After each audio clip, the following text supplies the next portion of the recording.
campus of North Idaho College and this evening's broadcast of the North Idaho College Public Forum. The crew is comprised of North Idaho College television students. Your moderator is North Idaho College political scientist Tony Stewart.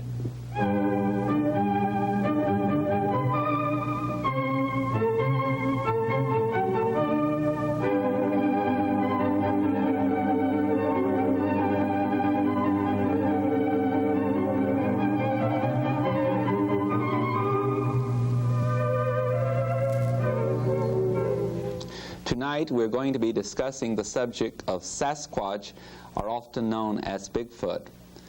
We believe that we have with us this evening the nation's leading authority or expert on this subject.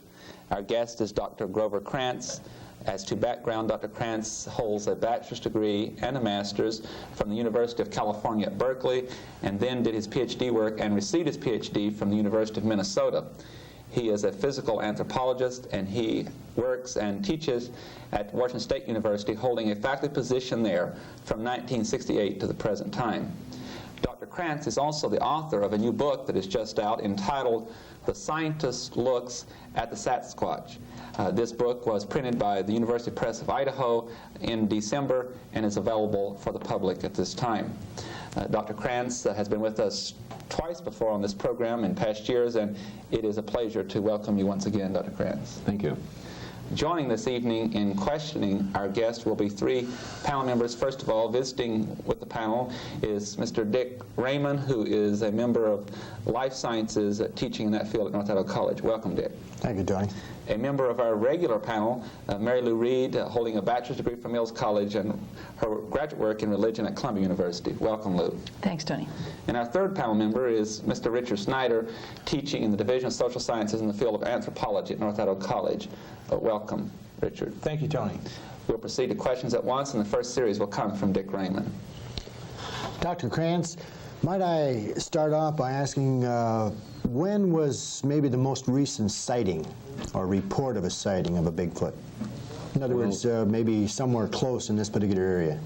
I could only make a guess that it probably happened today. The reports are coming in almost daily, and I get them somewhat delayed, but certainly there will have been a few within the last week. Just a short time ago this afternoon, you talked to the student body here at the college, and you mentioned of a certain number of reports that you have to kind of filter, sift these out. Of what percentage of your reports and do you consider as being somewhat authentic, reliable, or whatever you want to say? Okay, I've got about 1,500 reports right now, some sightings, some footprints, and some both, that seem, at least at first glance, to be pretty legitimate. A number of others have been filtered out before it got to that point, and I'm guessing of those 1,500, about half of those are probably correct. And the basis for that is I've interviewed, I think, 28 or 29 people now, and myself personally, and I think about half of them were either lying to me or their story was so inadequate I couldn't make anything of it. But the other half seemed to be giving me a straight story. So I'm making a guess that about half of all the reports are true. How about yourself? Have you ever experienced a sighting, or I've never seen other than Sasquatch. cast of footprints, that is? I have seen footprints in the ground on 2 occasions, and they were rather impressive. Where, might I ask, were these? These were in opposite corners of the state of Washington, one up in the northeast, just north of Colville, and that was, 8 years ago now. And about 3 years ago in the southwest corner of Washington, just across the Columbia River from Portland in the mountains there. And that was a very good, very long line of footprints. You mentioned, if I can continue, you mentioned the Colville sighting and the footprint cast that you showed to the student body this afternoon. Wasn't there also some fake or hoax follow-up with this? Yes. Probably always is, maybe. There was a great deal of fakery that followed on that. This is almost a pretty fixed rule. If there is a great deal of publicity on it, then more people want to get in on the act.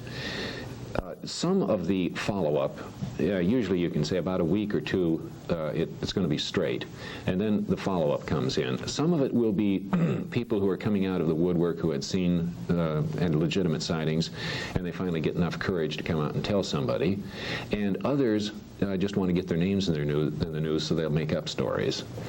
There is a rough way to distinguish those, and that is the legitimate report will be somebody who lives in the area of the excitement who tells about something somewhere else and at another time. The fake report is one who says, I just saw one last night right here at the same place. If they repeat the same place and it's very recent, then it's probably wrong. One more question, and I'll pass to Mary Lou. You mentioned the other corner of the state. Now, if I'm not mistaken, I've read not all the books on Bigfoot, Sasquatch, and so on, but it seems I remember an account in maybe the Portland area where a housewife evidently looked out her kitchen room or kitchen window one morning after doing dishes and looked across a little bar, a river bar that is, and saw one swimming or wading, or a combination of swimming and wading, and she experienced watching it as like the Patterson episode as it crossed this little creek or river and then disappeared into the woods. Do you recall that? Seems it was in the Willamette Valley or someplace in that particular area, if I'm not mistaken. I don't recall that one specifically, but it's similar to at least a half a dozen similar stories. These are getting so common now that I no longer pay much attention to individual accounts. Lou Reed. Well, Dr. Krantz, would you give us a composite picture of what you think that Sasquatch looks like? We have all these sightings coming in, and do you have a correlation between what one person says and the other person says, and can you pass along that description? Okay. The sightings are remarkably consistent. They are a bipedal animal, that is, it walks on two legs like a human, and the legs are about half the length of the body, stands perfectly upright, arms hanging down to the sides, head perched on wide shoulders. The major difference is that it is very large. Probably a typical male adult Sasquatch would be on the order of 8 feet tall and about 800 pounds. A female or a young one, we're not quite sure of these, are down around, there are a lot of reports anyway, around 7 feet tall and 500 pounds. The things are covered with hair. We can't say for sure how long the hair is, 2 inches, 4 inches, something in that order, similar to a bear. And it's usually a dark brown color. The face is remotely human, only in the sense that it doesn't have a muzzle sticking out far in front. The arms are relatively large, a little bit long, shoulders very heavily muscled, so it makes a very heavy-set, powerfully built body. Now, you're assuming that this is some type of primate, or do you think this could be a bear? Well, I think the animals, since I'm reasonably satisfied that they exist, the animals I'm talking about would be a species of primate. Now, a lot of the supposed sightings are probably, in fact, bears that are standing up to get a better look at the terrain, or 2 bears standing up to face each other off to see who's taller and who wins the fight. But equally, there could be a fair number of sightings where people figured they saw a bear standing up and it was actually a Sasquatch. So that one works both ways. Well, do you feel, as a scientist, here you've written a book about how a scientist looks at it, that the kinds of evidence that you're coming up with with the sightings are sufficient to really scientifically prove that Bigfoot lives? No, it is not sufficient.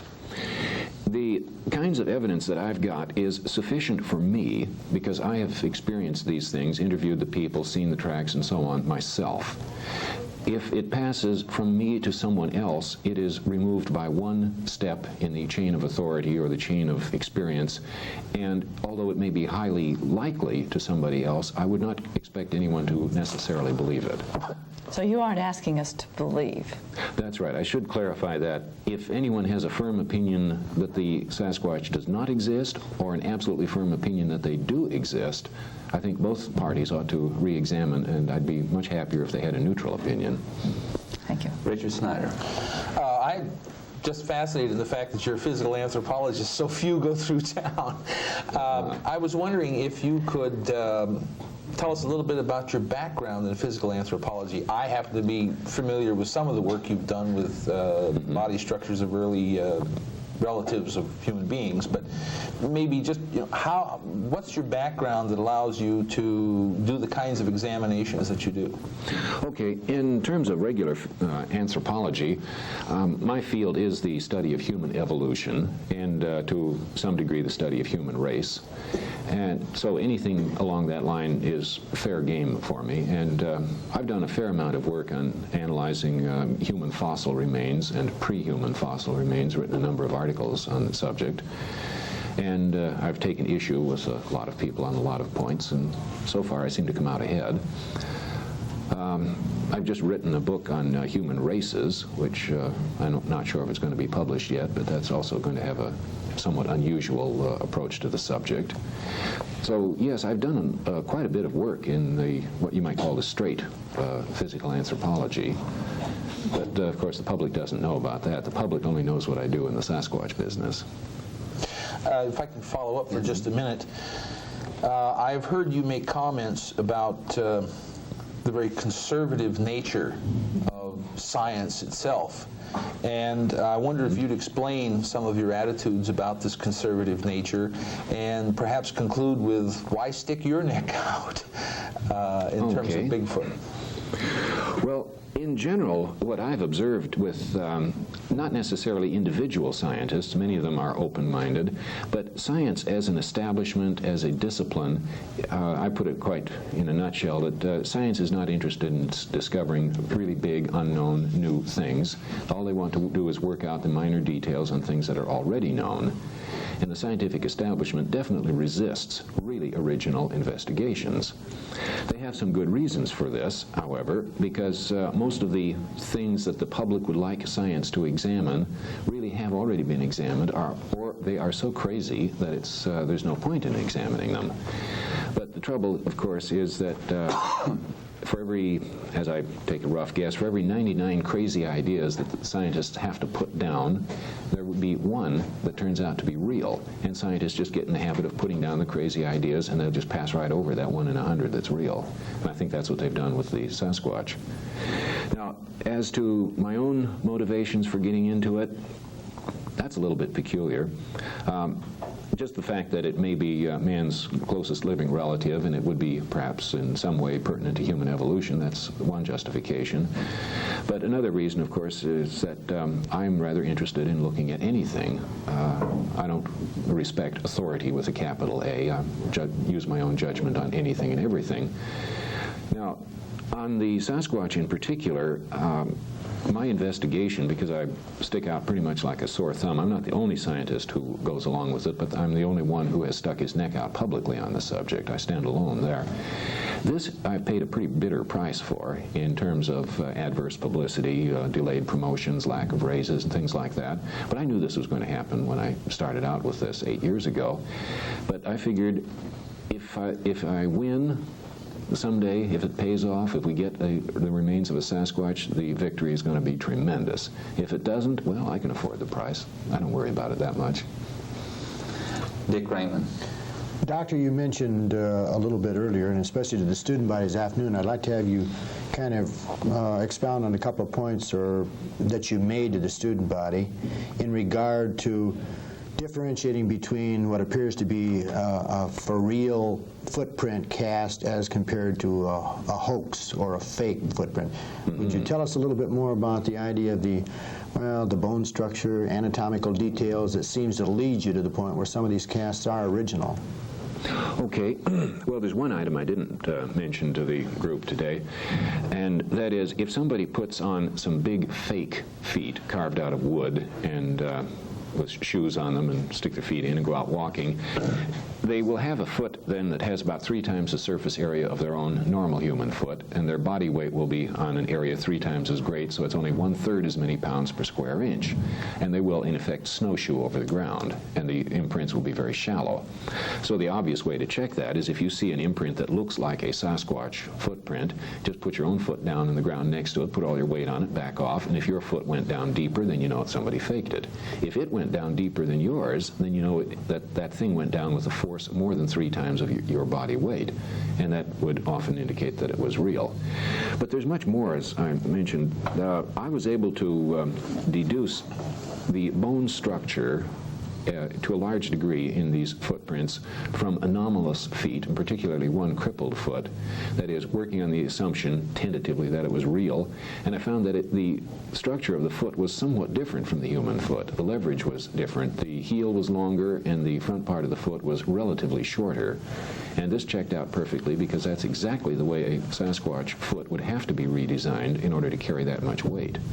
So that leaves us with only two possibilities. Either the Sasquatch is real, or some brilliant anatomist has an organization of footprint fakers that have been going out for many, many years, making thousands of footprints all over the place. And I choose to think that the Sasquatch is the least ridiculous of the two. Now, in regard to the footprint casts, how long have these been with us, in a sense, as far as some evidence supporting Bigfoot presence? Okay, I'm not sure when the oldest footprint cast was made. I've seen good photographs of Sasquatch footprints taken in the 1930s and I think some in the 1920s. I've read descriptions of footprints with sketches that go back to around 1800. A little bit later than 1800, and there's at least one Indian in British Columbia about 500 years ago who made a stone carving that was obviously an imitation of a Sasquatch foot. And that's about as far back as we can go. Well, this was what I was trying to get to. It seems though I've read or seen some of the same sketches or this stone carving of this Indian. And this brings us to another point in regard to folklore, stories, generations of Indian forefathers and so on. Hasn't there been some type of story, or haven't we been made aware of certain stories from, say, for the last several hundred years? Yes, the Indians, primarily the ones along the northwest coast, the coast of British Columbia and Washington mainly, have long legends going back to the first time they were contacted by missionaries and explorers, legends and descriptions of the Sasquatch. But we have a little bit of trouble there, because there are two kinds of Sasquatch stories. One which you might call perhaps the I just saw one story, and this is what all the white man stories are. I just saw one, or my friend just saw one, and they'll describe as accurately as they can what they saw. And some of the Indian stories are like this. Then the other is the legend, where it doesn't depend on a recent sighting, but it's a story that's passed down from generation to generation. It may be reinforced by sightings occasionally, but the Indian legends are somewhat different from reality, and they ascribe a number of characteristics, human-like characteristics, to the Sasquatch that we know are not the case. But in that regard, we have to treat these Indian stories the same way we treat their stories about other animals. When they talk about the bear that lives in the forest in a house and they till their gardens, well, you know bears don't build houses and they don't have gardens. So you take certain items out of the story of the bear or the beaver or the wolf as human attributes, and then you examine what's left, and it's a straight description of the bear, the beaver, and the wolf. Well, you take their Sasquatch stories, remove these human attributes, and you have a perfectly good description of the Sasquatch.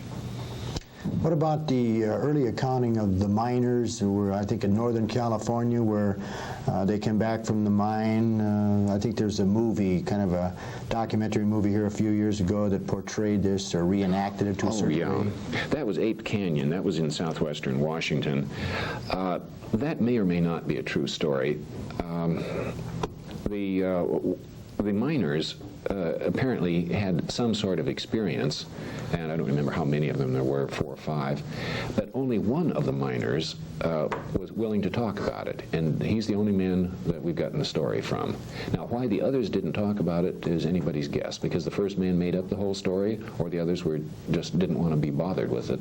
I can't tell. Wasn't there also a similar accounting of a railroad crew, a section crew, someplace along the west coast of Washington, where supposedly there was one captured, or a young Bigfoot captured, brought back to camp, and then it escaped? Okay, again, I'll shift you geographically up a notch. That was in British Columbia, near Yale, British Columbia, in 1884, when the Canadian Pacific Railroad was just almost finished, and it was a railroad crew that caught what they described in a newspaper account of the time as, well, they said 4 feet 7 inches tall, 127 pounds, which makes a very heavy set little creature, covered with hair and didn't speak, and the description sounds like a very young Sasquatch. Now, there wasn't a newspaper accounting to find out what happened to it. And I did a little bit of investigating on that a few years ago, tried to figure out what happened. It was going to be taken, so the original story went, to England to be exhibited by one of the men who was in charge. And there the story ends. Well, I tried to figure it out, and it came out with there are 3 ways they could have gotten it out of British Columbia. One is take it to the coast, to Vancouver, and people have checked out all the newspapers there, and there's no way that could have gotten through without them knowing it. So I followed up the next chance, the uncompleted railroad going east across Canada, checked in all the small old railroad towns that existed then, found the oldest person I could, who was, although not alive at the time, would have been as a child there, would have heard about it if it had gone through, and I was able to establish at least 1,000,000 to 1 that it did not go east across Canada. And that left only one remaining, and that is to go south into the United States and across the Northern Pacific Railroad, which was just completed that year, and it would have ended up in Duluth, Minnesota. And I have seen newspaper articles describing such a creature in that year. That's as far as the trail goes. Then, the same year, late summer, P.T. Barnum's circus introduced Jojo the dog-faced boy. The descriptions, the posters, which I've seen copies of from that time, from 1884, fits the description of the little creature perfectly. The next year, Jojo the dog-faced boy continues, and I've seen photographs of the thing, and it's a hairy man who does not fit the year before's descriptions. So what I think is that Barnum found out about this little creature, bought it, exhibited it, it died, and then it was such a hit that the next year they found the hairiest man they could and put him in to replace it. There was also an accounting in this documentary-type film of, I forget the name of it, I'm sorry to say, but about 2 to 3 years ago, where part of that film they seemed to reenact an expedition up in the northern part of Canada where they took a summer, several-week expedition in. There was 4 or 5, and supposedly in search of Bigfoot, and supposedly they found the area. They found stunted trees that looked like kind of the stripping type, well, like a post office, if you pardon the expression, of a coyote or a fox, where they will travel and so on, as far as either water feed and so on. Did this also, was this a movie that had the little bit about the Sasquatches attacking at night? The miners, right, I think. Oh. If it's the film I think it is, it's just absolute trash. Most of the films on the subject are just the silliest things I've ever seen. If I might follow up on that now, to the student body you mentioned today, the Patterson movie, and I think most of us, and probably even our viewing audience, is somewhat familiar with, which was, if I'm not mistaken, was it Walnut Creek, California, or down in that general area? Near Willow Creek. Willow Creek. It seems though I read an accounting of not only the description, seeing pictures, and also some of the newsreel of this, or the motion picture or reproduction of, but it seems though some particular individual wrote a follow-up article that the actual location of the sighting, if I'm not mistaken, description-wise, was fairly close, within just a matter of a few hundred yards, just below in a canyon or ravine above or below a county road. That if someone would have been standing up on that ridge, if looking in the right direction with a pair of binoculars, they might have been able to see almost down into the canyon where the sighting was. I don't recall that. I've been over the area myself, and there may have been a road there, but I'm not sure if one ever came that close. It seems that the description stated that within a matter of just a quarter of a mile or a few hundred yards, there was a county road. And if I'm not mistaken, the description, now I'm not saying that this particular author was reliable, but accounted that Patterson was actually on the way back from his expedition. Is this correct? Yes, he had been out filming. Did take place. Yeah. The immediate area where he was passable only to men on horseback or on foot.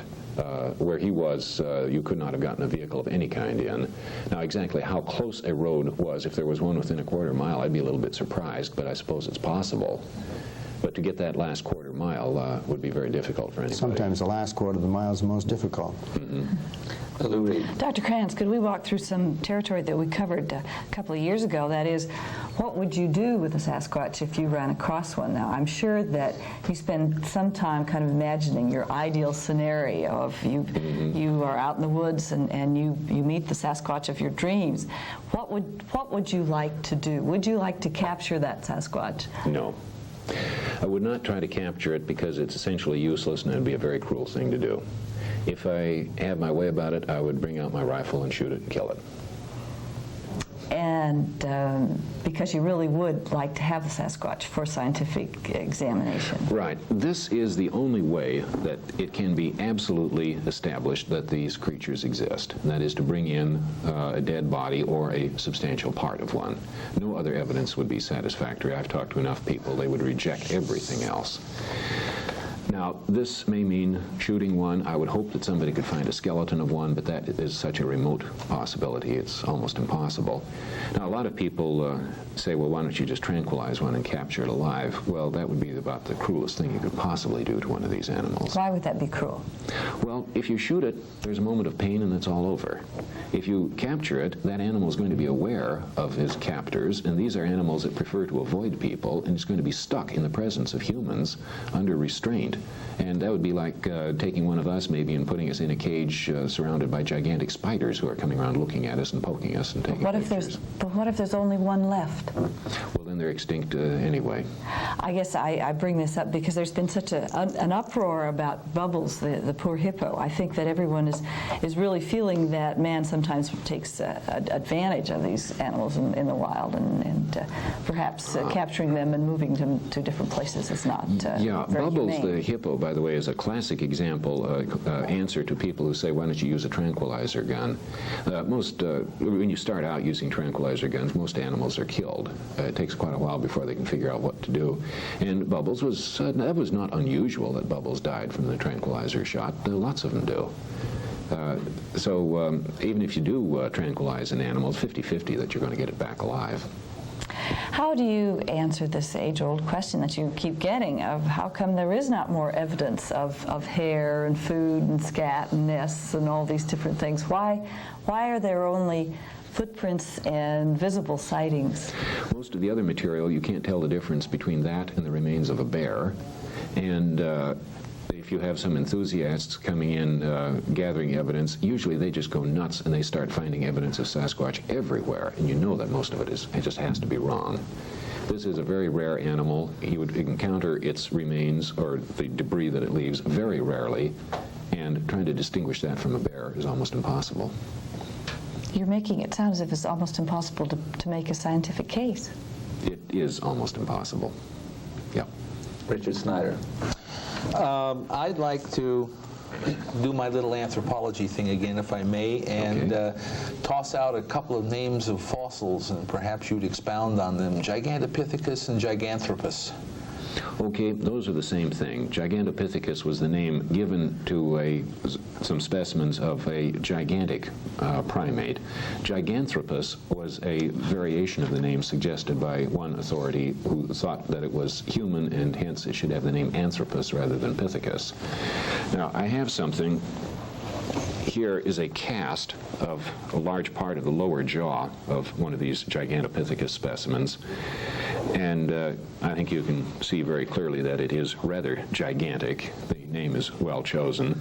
And it would be much bigger than a living gorilla today. And I would think that this is what our Sasquatch is. That's my best guess, that these things are simply still alive today.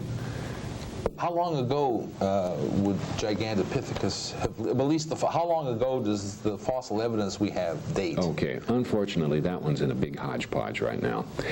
We have 3 jaws and some hundreds of teeth from China that are dated anywhere from 500,000 to 2 million years ago. We can't be more precise than that. We have 1 lower jaw only from India, which dates anywhere from 2 million to 9 million years ago. Probably not as much as 9, but perhaps 5 million. So we don't know. We're dealing with something in excess of 500,000 years, and how far back beyond that is a wild guess. Well, do you think there's a pretty good case then for tying Gigantopithecus as fossil evidence for the existence of something we call Sasquatch? I think it'd be a pretty good case. For instance, if you just go from this jaw alone, you can draw a number of conclusions, just ignoring Sasquatch. You can see that it's a primate. You can see from its size it would be about an 800-pound animal, give or take a little. You can tell from the way the jaw spreads on the underside, it's going to an extremely wide back of the jaw, so that if you try to reconstruct the rest of the animal, the neck isn't out here behind the head, but was probably up here under the head, and that's why the jaw was so widespread. And if the neck is in that position, that would only be because it was stood erect and walked on two legs.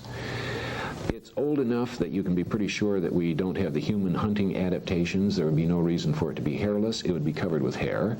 It's also old enough and the teeth different enough from human that we would not expect a large brain case. It would be an animal in its behavior. Yet the teeth are semi-human. They're halfway between man and ape, so that would go along with the erect posture. So you build up a picture then of an 8-foot-tall, 800-pound biped covered with hair and having ape-like intelligence and not being a human, and that's a perfect description of the Sasquatch. Now, I know it is possible, given a nice set of conditions, to analyze teeth and do quite a profile of the ecological habits of animals. Has this been done to Gigantopithecus? Yes. But some animals are very amenable to that if they have extreme dental designs, and some animals who have more generalized teeth, it's a little more difficult, and you can't specify precisely, but more within a range what the habits are. So the Gigantopithecus is clearly a vegetarian, or primarily a vegetarian. He's not regularly a meat eater, and probably ate some grasses, but was not designed for entirely a grass diet like a horse. So you can eliminate those two extremes, horse and lion, but somewhere in between, something like the diet of most of the great apes and monkeys today would be in the general area. Dr. Krantz, I would like for you to compare a cast you have of an ape, I believe it is, with the other cast to give us some idea of the size. Okay. This is the lower jaw of a gorilla, the largest of the apes. And, of course, this is a complete lower jaw. It has the part on the back, the rising part that attaches to the head, and the area for the muscle attachment.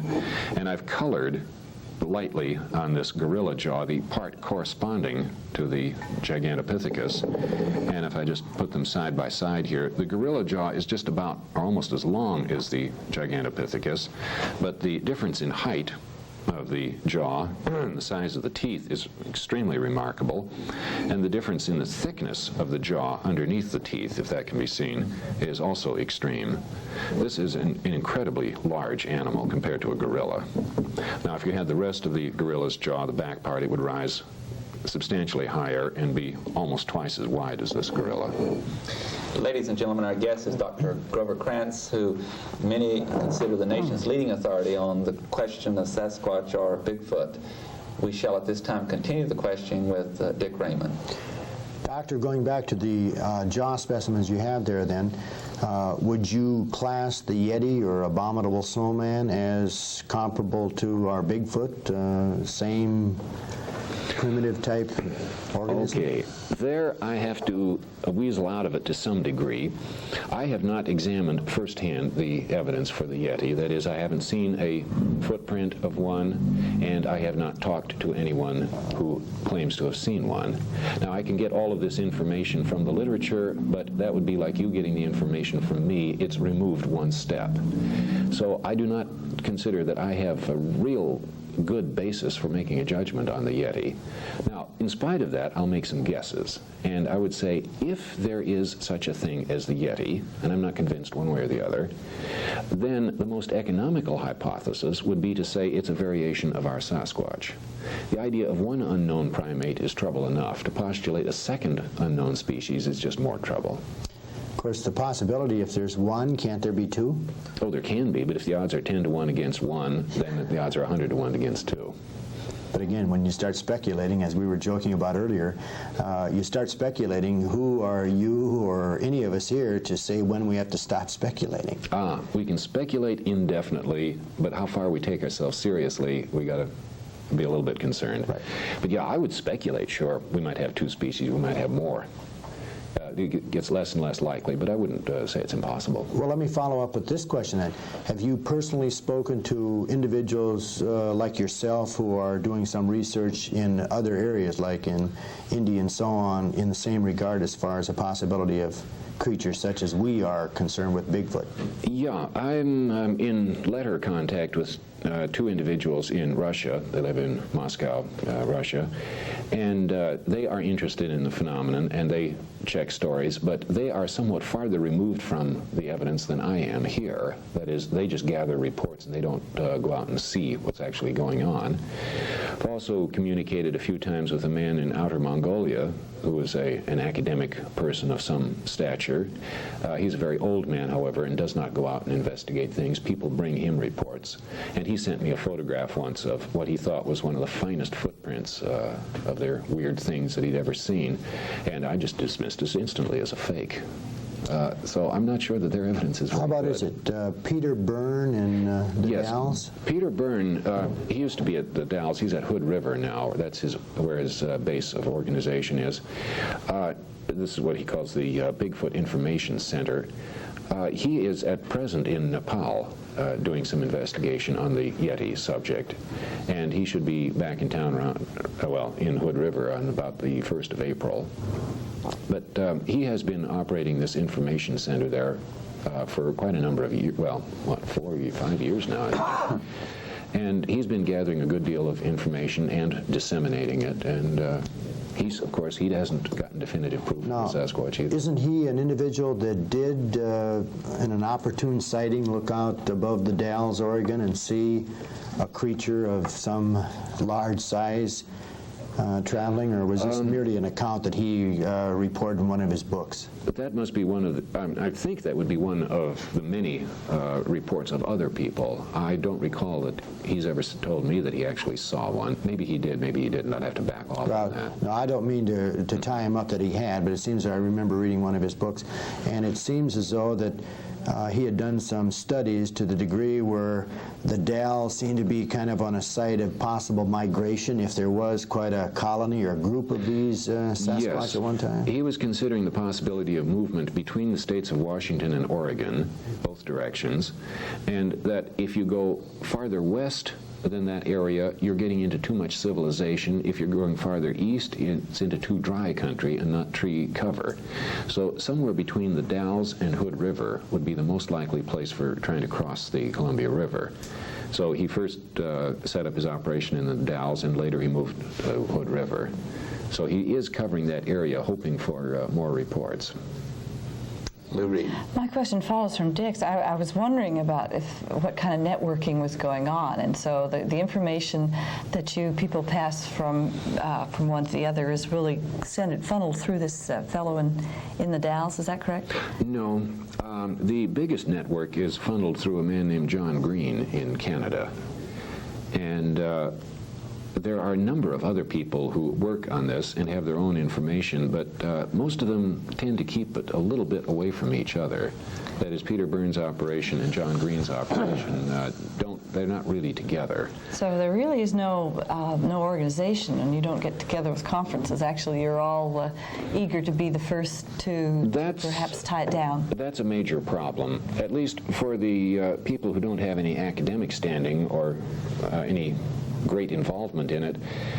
The feeling seems to be if you're the first one to get a Sasquatch, you're going to be famous, and they think they're going to be rich, though I doubt that. But if you're the second one, it's too late. Once the first one comes in, the scientific world will move in and take over and push all these amateurs out. So you're either going to be first or you're nobody. So they're not too eager to help each other find This is then a very highly competitive field. For a lot of the people it is. I managed to avoid that myself because I've stuck my neck out so far in the scientific world that I don't care who finds it, I win. So I'm in a position where I could do anything to help anybody, and it's to my best interest. Are there research funds available? Is anybody operating under any kind of foundation grant or well, yes and no. monies here and there? All of the really regular research funds, and specifically all tax source money, federal money, is not available to this. There are a few research grants. Peter Byrne has gotten some assistance on this, but these are primarily because rich people want to give something, and to use it as a tax break, they funnel it through some organization. But leaving aside that little tax break problem, basically it amounts to everybody's on his own to get money as he best can, and Any serious research money, no, it's not available. I would assume the money crunch would be a large problem.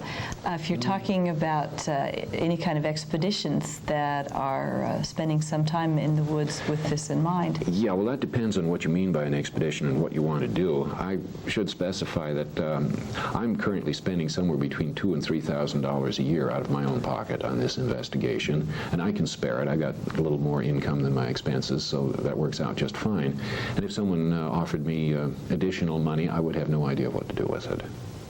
Unless I would just suggest that they try to outfit somebody else with a car and a gun like I have, and let them go off and do the same thing I'm doing. But there's no additional money would make any difference to my operation. The idea of expeditions, basically this is futile. If you get a bunch of people together and you go walking into a valley, you're going to make a lot of noise, and you're going to be setting up camps. And if there was a Sasquatch there, or if there had been one any time around, he knows you're there long before you know he's there, and he just leaves. Then they may not come back for 50 years. This brings to mind a point, Doctor. Going back to the Patterson episode in California, it is true that he was purposely out on an expedition to locate, photograph, see, or whatever. Mm-hmm. And don't you feel it's kind of by chance, maybe coincidence, whatever, that, as you just mentioned, of all the people that probably go out looking for one, and very few find, but how come he did? Well, he was in a prime area, and he was tracking 3 different individuals whose footprints showed up occasionally. So more than most people, and he was also going on horseback and with only one friend, his odds of running across one there were higher than almost any other way you could have gone about it. So that's, while it still was an extraordinarily good chance, it's not impossible. But a lot of people have raised a question about that. Since he was after it, you should be suspicious because he found what he was looking for. But I've also heard the argument that on that same reasoning, you could discount any evidence that police bring against criminals because that's what they're looking for. Well, now maybe some of them do fake their evidence, but I think if you are familiar with the subject, you know what you're doing, you know where to go, you can increase your odds of finding it very substantially, and that's what Patterson did. It was true that the area that Patterson did go into had a past history of several apparent sightings or something along this line. Wasn't that true in the Willow Creek area? Yes. There was a great deal of ruckus in that area in 1958 when a new road was being put in, and the reports then were very exciting, and there may have been some fakery immediately following, but then there were occasional sightings and footprint reports as the years dwindled by. And that was enough to make Patterson think that that would be a prime area, and the fakery had died down for several years.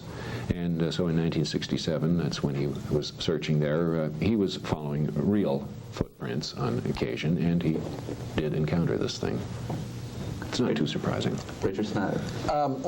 We've heard several times about the Patterson film. It seems to me that there are other films in existence, and why don't I hear about those? Because most of them are fake. How many do you suppose there are? I know of 4 that are fake. They come from 2 different individuals, 2 films from each. Perhaps to be decent about it, I won't mention their names, but one of them is a man who lives in western Washington, and he has several films that I would just simply say they're absurd. They have a Sasquatch standing there tearing open a box of Rice Krispies and eating them, and you can tell that the thing is not any bigger than a human being.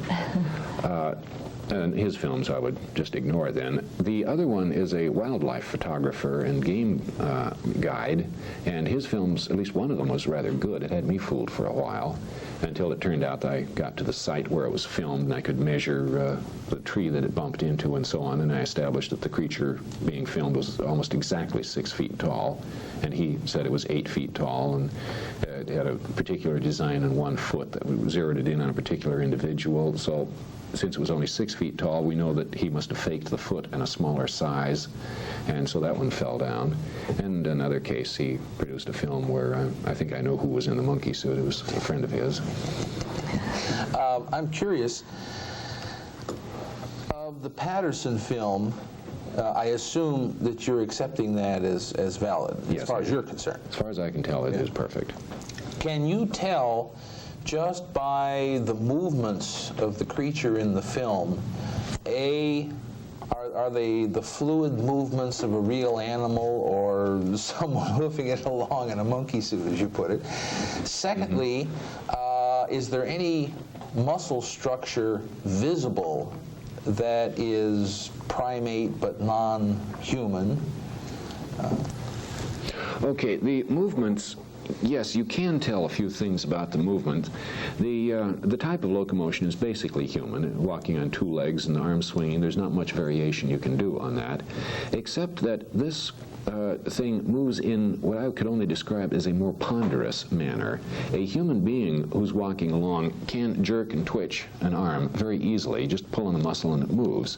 This creature, if it were to do the same thing, to move an arm, while he does have the muscle to move it, there's also a much greater weight of resistance. And for it to walk effectively, it would be to the animal's best interest to move the body in a very fluid motion.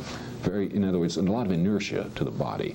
And that is very conspicuous in the way it walks. Nothing jerks. It's a very massive type movement.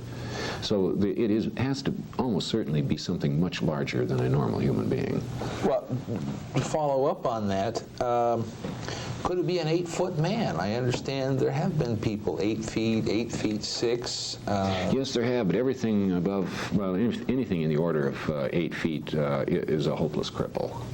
People just don't function at that stature.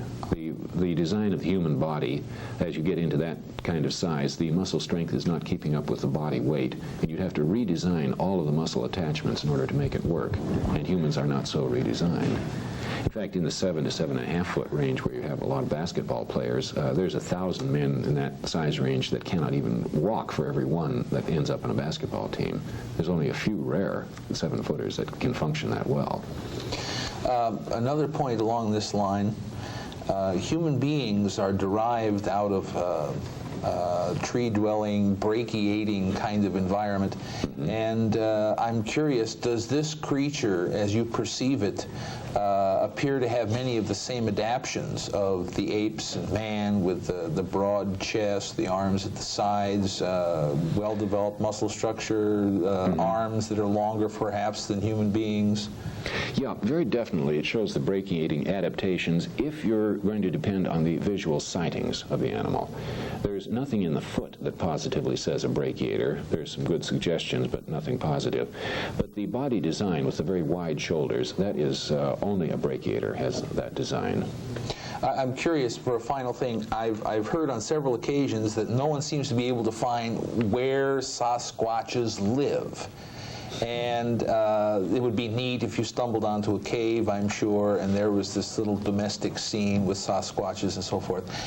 Has anyone actually taken the point of view of a Sasquatch coming from a heritage of brachiating, perhaps take a model of the gorilla that is born in trees, spends the daytime on the ground, climbs back into trees to live at night? Do they perhaps live in trees? You know, literally make a nest and sleep up there at night? Okay, that possibility has been considered. It keeps coming up and keeps getting smashed down, just the way their nests in the trees would. These are far too big to manage in the trees. Even the male gorilla, who weighs about 400 pounds, very rarely builds a nest in the trees. The wife and kids go up there, but the old man usually pulls together a bunch of branches on the ground at the foot of the tree. It's just too dangerous for him to be up there. Now here we're dealing with something twice as big as the male gorilla. In addition to that, the kinds of trees, for the most part, are not the ones that they could build good nests in like the African apes can. So the idea of a tree location, it just doesn't work out. Dr. Krantz, some of those viewing our program this evening, I'm sure, did not have the opportunity to see earlier programs with you, and you have with you a cast of both a foot and a hand, and I would like for you to show those to our viewers to give them some impression of the size. Well, perhaps this is the most obvious one to show. This is a cast of a foot. It's approximately 17 inches long, and it is not exactly a human foot. It's particularly different in the relatively great width of the heel. But this is far too big to be confused with a bear, for instance. The longest bear footprint that's definitely established is about 12 inches long, and the longest that's ever been even suspected is 14. So this is much too big to be a bear. And here I've got a cast of what appears to be a handprint. I'm reasonably sure of it, and that, of course, is very substantially larger than my own. And it shows a few interesting characteristics, not the sort of things I would expect a faker to introduce. You may recall I showed that the thumb turns in the same direction as the fingers, and the muscles that would have used a human thumb running it across the hand, those muscles would be bulging out right here. They're not there. So the fact that it turns in one direction and has a flat muscle there, or flat lack of muscle, is consistent. Dick Raymond. Doctor, let me go back to the Patterson film again, if I might. Sure. If I recall, in one of the books that I read in this particular accounting or Patterson's work, didn't he, a few days later, go back to the same area, looking for more evidence, obviously, but didn't he also take some other pictures with either his partner or his partner take of him in about the same general area or the position? Maybe I'm just imagining. It seems though I recall somewhere where he tried to show an approximate correlation between a human size and what he had photographed as a Bigfoot to show that there was a distinct difference. Okay, you've got two stories put together here. Patterson did have a number of other events that he photographed, and a lot of film footage, but that was before he got the Sasquatch film. That was himself and his partner in footprints and mountains and trees and stuff. That was just part of a documentary, which then was interrupted by the sighting of the Sasquatch. Then after that, it wasn't Patterson, but John Green of Canada, who went back to the site, and he had another man, Jim McLaren, with him, who stood 6 feet 5.5 inches in his hiking boots. And this was just a few weeks later, and they were able to locate the exact they could see traces of the footprints. Well, it was actually a few months later. And they had a few frames of Patterson's film, so they had McLaren walk in exactly the footprints of the Sasquatch, and Green photographed with a similar camera from the exact position where Patterson was while he was following it. And then they just superimposed the two films, and they got the size of the creature pretty accurately. Let me bring up another film, going back to one or all of these films that we sometimes see as far as documentaries and so on. There was another film put out a couple of years ago called The Creature from Boggy Creek. I don't know if you're familiar with it, but this was down I've heard a good deal about it. Within supposedly 75 miles of the Superdome in New Orleans is supposed to be this dense swamp area where supposedly there's been sightings of a similar creature. Yeah, the entire lower Mississippi Valley has occasional reports like this, all the way up to Illinois, and also other parts of the South, especially in Florida. There are similar reports, and I frankly don't know what to make of them. I have not investigated them on the spot, so I just remain neutral on them. Lou Reed. Well, all you scientists have kind of left me behind. I have learned that Jojo, the dog-faced boy, may have been a Gigantopithecus, and he would have had brachiating adaptations. It's the brachiating adaptations. Would you just sort of quickly tell me and the viewers what we're talking about? That obviously something that goes with primates. It goes with what we call the higher primates, or man and the great apes. We are designed to hang from our arms from branches. That is, we reach our hands above the head, take hold of branches, and swing hand to hand. While we have acquired the locomotion of walking on two legs, we've still got the adaptation to swing by our hands.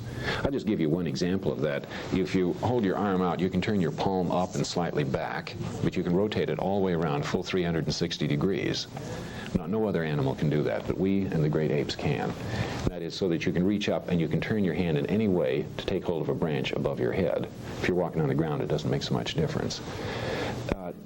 But that's just one characteristic of a brachiator. Another one is that the shoulders are very wide, clavicles, collarbones are very long, the chest is flat, it's wider than it is deep. These are characteristics for the design of arms to pull yourself through the trees and to reach as far as possible. So while we're not very good brachiators anymore, we still have most of the adaptations. I see. So that ties us back to the time we lived in trees. My question for you is that this obviously must have changed your life, because here you have been a scientist who has taken off on something which some people consider just sort of a crazy venture. On the other hand, you obviously have had some great satisfactions in talking to a lot of people about their interesting episodes. Could you kind of expand on what this has done for your life? Do you feel that this has been a good and a very pleasant interlude? Or is this a monkey on your back? Nobody's ever quite asked me that way, and both of your thoughts are true. Yes, it's been a lot of fun. I do get a lot of kick out of it, but I would like the issue to be settled, and I would like to be able to drop the whole subject. But the only way I can drop it is when the thing is proven, definitely one way or the other. Now, of course, I say rather blandly that, well, we just go out and shoot one or find a skeleton, and then that'll prove it conclusively, we'll know what it is, and then I can get out of it. Well, I know I won't be able to get out of it then, but my interest will drop substantially once it becomes known. I like to play with the unknown things. Do you have a family that is also involved with this? No, I don't. You're on your own. Okay. Richard Snyder. Flat out, Okay. is Sasquatch real? Yes. Thank you. Dick Raymond. He's real. How long are they going to live? As a species, No, not as a species, individuals. individuals. The best guess would be a lifespan similar to the great apes, which would be 40, 45 years, possibly 50, so definitely less than human lifespan. And as a species, he's much older than we are, Probably, yeah. if we go on the premise of the comparative skull or the jawbones. Yep, right. Let me get off from Bigfoot for just a minute. There are obviously sightings of other type creatures, fish, serpents, reptiles, and so on.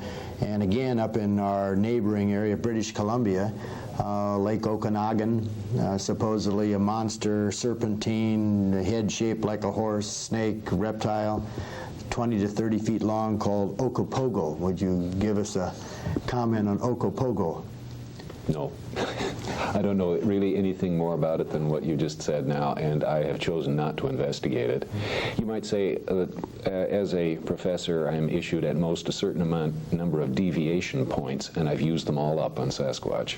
I can't afford to get Well, into just to anything else. further kind of clarify, this was a topic that has come up recently, and supposedly it seems to be something similar to the Loch Ness Monster. The lake has similar geological formations, water depth, water temperature, species of fish, plant life, and supposedly there have been several sightings as recent as, I think, 1976 in July. A swimmer on skis was dumped as she was making a turn, and she started to scream, and supposedly by the time they got her fished into the boat and up on shore, she was hysterical that she had been confronted by a large reptile-like something creature swimming close by her where she fell into the water. Well, that would be a fascinating thing to investigate. If and when the Sasquatch thing is ended, of course, that'd be one of the first things I'll take a look at. With that, I have to bring our program to a conclusion. The time has caught up with us. Ladies and gentlemen, our guest has been Dr. Grover Krantz, a professor of physical anthropology at Washington State University, and has written a book that is just out entitled The Scientist Looks at the Sasquatch. This book is available through the University Press of Idaho. Dr. Krantz, it's been a pleasure having you on our program. It's been a pleasure for me, too. Ladies and gentlemen, may I take this opportunity to invite you to be with us again next week at 6 o'clock on this same station, when again we'll be discussing what we believe to be a significant issue and interviewing a personality. And until that time, this is your moderator, Tony Stewart, wishing you a good evening.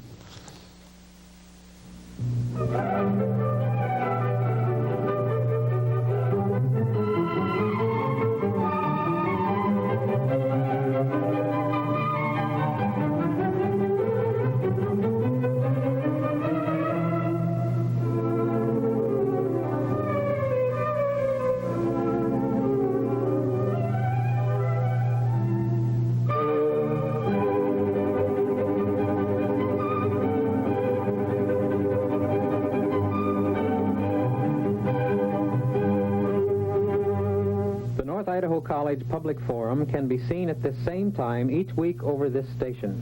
This production was videotaped earlier by a North Idaho College student crew for viewing at this more appropriate time.